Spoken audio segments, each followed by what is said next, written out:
కార్యకర్తల శ్రమతో కాంగ్రెస్ అధికారంలోకి వచ్చింది అన్నారు మంత్రి సీతక్క. బీఆర్ఎస్ చేయలేనిది తమ పార్టీ చేసింది అన్నారు. కొందరు అభినందించవలసింది పోయి విమర్శలు చేస్తూ ఉన్నారని మండిపడ్డారు. రాహుల్ గాంధీతో పోల్చుకునే స్థాయి చింతపండు నవీన్ అలియాస్ తీన్మార్ మల్లనది కాదు అన్నారు.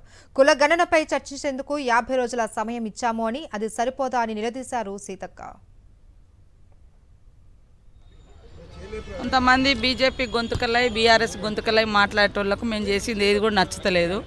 బీజేపీని చేయమంటే దేశంలో సాధ్యం కాదని బీజేపీ నాయకులు ఇక్కడ సన్నాయి నొక్కులు నొక్కుతారు. మేము చేసింది మాత్రం అబద్ధమని ఒక దిక్కు బీజేపీ మాట్లాడతారు, వాళ్ళ ఫాలోవర్స్ వివిధ రూపాలలో ఉన్న వాళ్ళు మాట్లాడతారు.